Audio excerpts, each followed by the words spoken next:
Hello, everyone, and welcome to The Sound. My name is Matthew, and I have today special guests.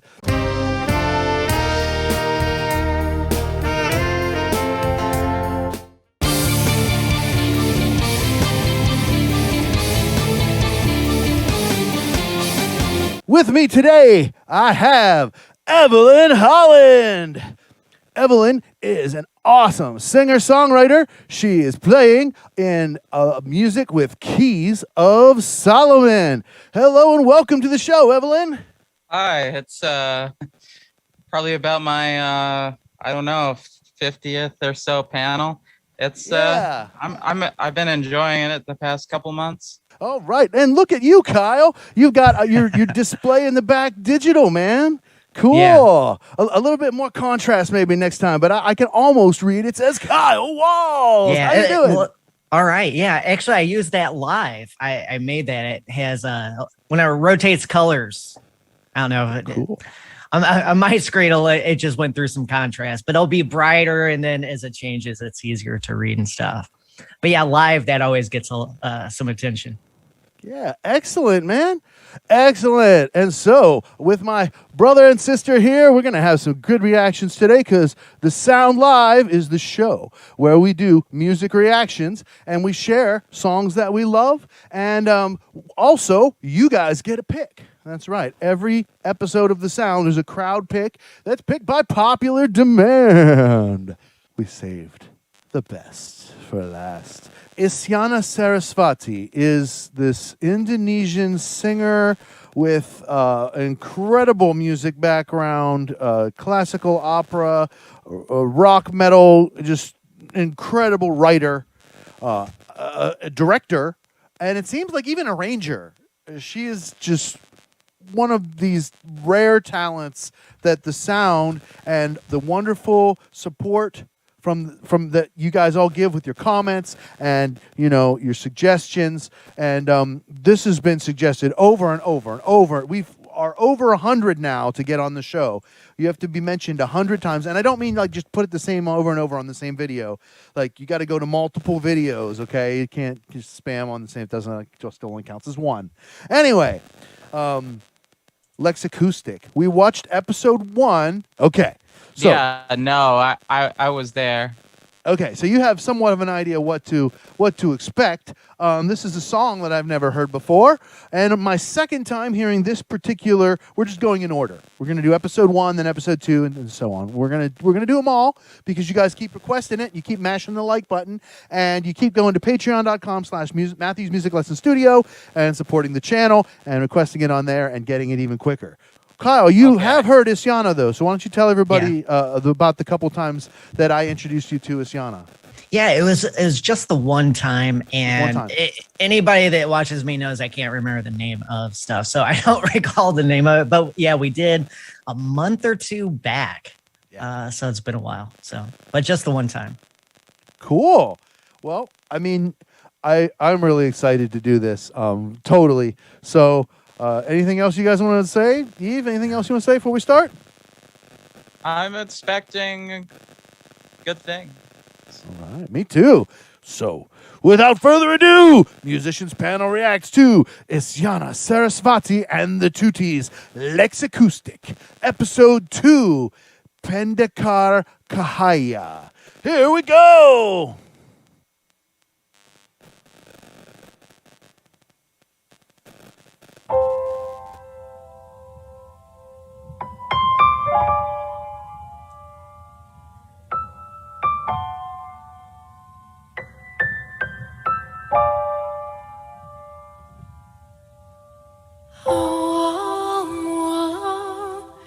Kita bersapa, aku yakin kau jawabnya.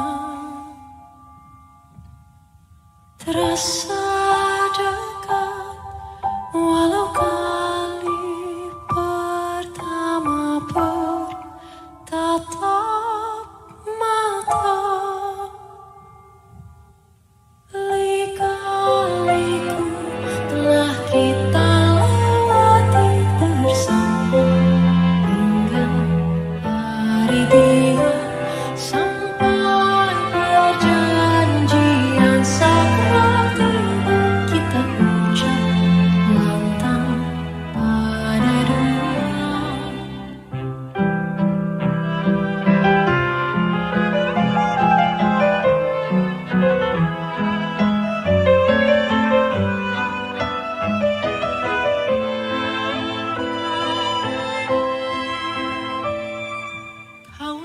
jawabnya yang ditanya-tanya, datang dari mana pendekar cahaya?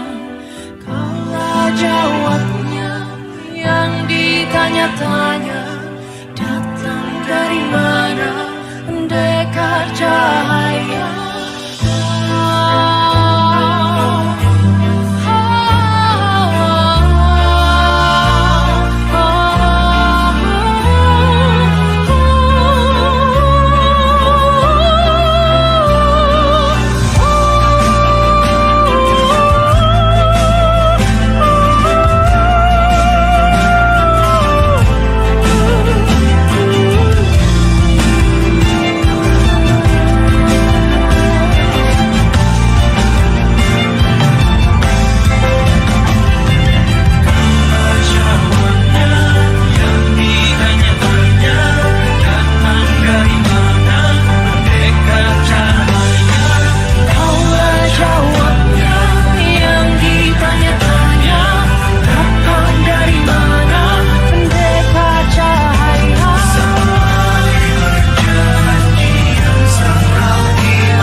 Kita bujang lantang pada dunia.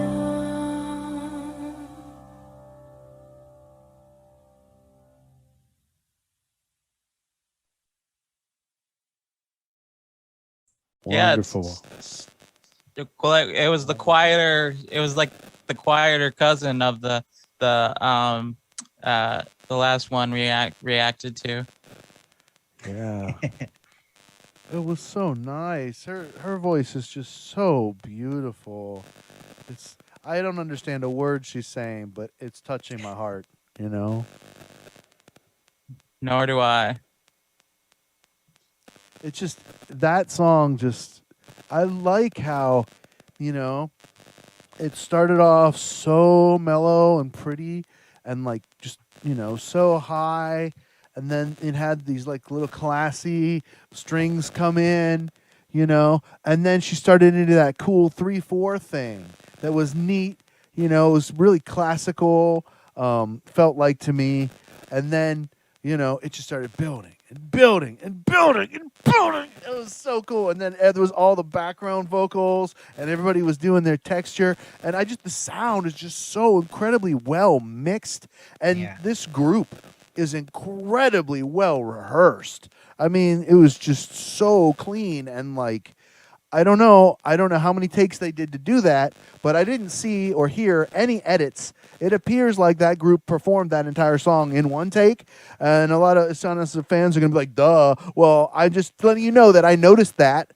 I don't see how that could have been faked, because it was just so well done, and I'm really I'm impressed that, you know, the texture was so different from the first one, and so I don't know when, next few weeks, if you guys want it to come sooner, go to Patreon, request there. But LEXICOUSTIC episode 3 is coming, so like I said, chat, and you can go ahead and leave comments and all that good stuff about it. More comments about Isyana? I mean, like I said, it was just so mellow, and I love the build. It was such a great build. Yeah, I didn't realize she was Indonesian until you said that before the video. You know, from the last name, a name like that, you have, you know, Indonesia is probably not where I would have guessed, you know, which, you know, doesn't mean a whole lot, you know, like with my last name. But yeah, I like the feel that, you know, they were going for that kind of classic way of recording. You know, you have everybody in the room.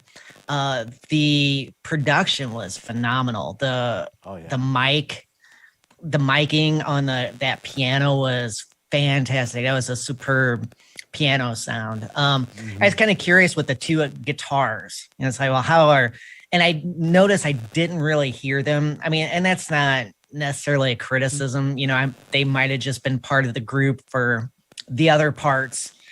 In this particular right. part, It's a show. It's a show. So yeah, like, if they didn't play their guitars, they definitely did on the last one. right. And what you were saying about the edits and stuff, when I see things like that, I'm always curious: is that actual recording footage, or is that footage put together? Kind of like the Groove project we watched today, where you have one angle where there's a camera here, and then you see another camera kind of moving by, but you don't see someone move the camera in front of the other camera, during a take, so that's multiple video takes.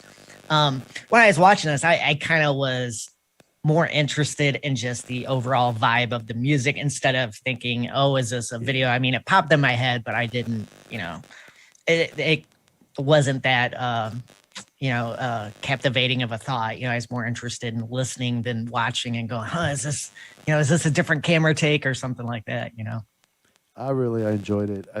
I think that, because like I have a special place in my heart. I guess that's a part of my heart that it's for acoustic music and live performance. There's nothing like it. And I'm not saying, you add a Stratocaster and a pedal board and a Marshall stack and it ruins it. No, I'm not saying. But I mean, live music, period.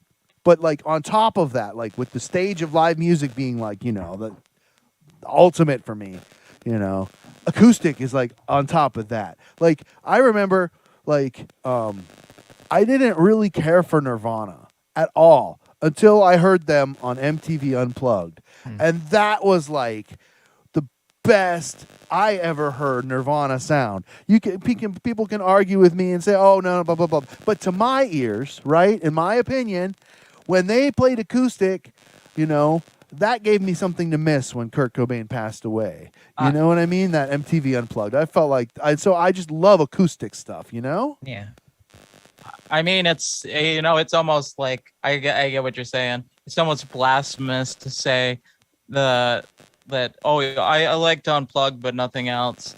Well, I mean, Nirvana was. I'm gonna just say it. Nirvana wasn't that great of a group to begin with. Yeah, Kurt Cobain was maybe a all right songwriter, but and he's revered here in the Pacific Northwest. But I'm like, even he's like, yeah, no, I'm not that great.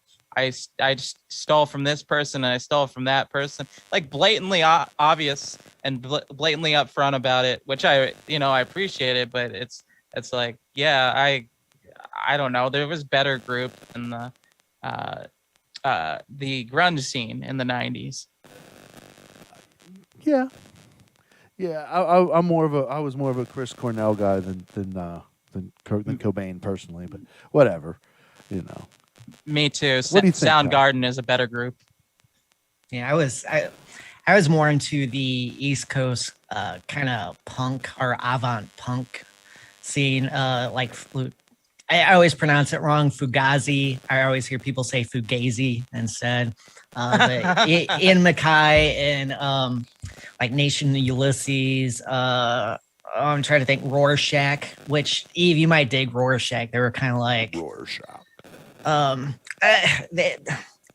I want to say death metal, even though that's probably not very accurate, but they were very, very heavy. But anyway, yeah, I was more into some different things. And then out of college, I got into the Prodigy, like the UK EDM kind of scene and drum and bass and stuff. I remember when that came out, and what was it? Or I mean, maybe not their first record, but when they hit it big, and what was it, 97, I think, or something like that. I was 10 years old. I remember watching. What was their hit? Smack My Bitch Up. Yeah, and Firestarter.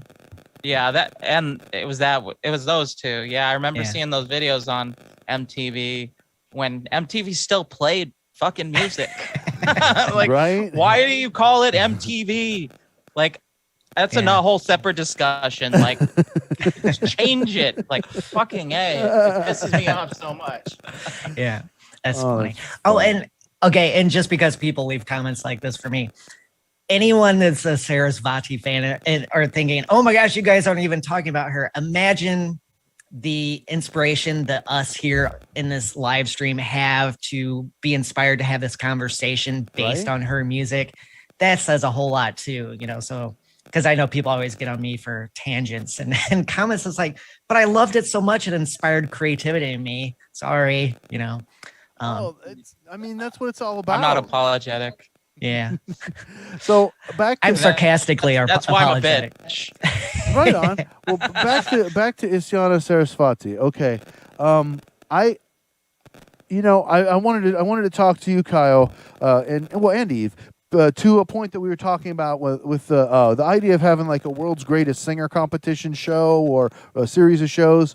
And I agree with your point. You said that you think in the end what will be the ultimate thing will be people's feelings will be hurt and like maybe jaded. And some people may be happy about it if we pick their person or whatever. Yeah. But I mean, and then they'll hate it if we don't. Right. And so I don't know. I see the wisdom and the value in what you're saying, so I'm leaning towards that in this moment, because it's really not even fair. Like it's all about personal preference in the end, anyway, right? Right. So, well, I mean, who's better on this live stream, Matthew, Eve, or myself? I mean, and I was thinking of questions like that. It's like, well, who's the greatest guitar player? And I'm thinking, it depends on your mood. It depends on what you want to hear. But anyway, especially after the last Dimash video, and I get this from comments with a leap that people forget that they are human beings that have practiced a skill, took some talents that they had and just kind of, spearheaded that into something that others can enjoy. People think that they're on this whole other realm of existence. Like, oh my gosh, it's like, I don't know. I lead a gifted program for a school district. I see gifted and talented people. That's what I do for my career. So sorry if I am not like overflowing, like, oh my gosh, I'm crying because of this. It's like I help people through that all the time. And notice how I'm phrasing it, help people through. Yeah. So that's a whole other discussion about what might be going on. Yeah. Well, and I'm someone trying to be not really an engine trying to push them forward. I'm more like a fence that is beyond their sight of vision. In case they start to get really off track, I go, you're going too far off track. And then they go, oh, okay. And then I run up and go, hey, let's walk down a path together a little bit and just kind of see where we are.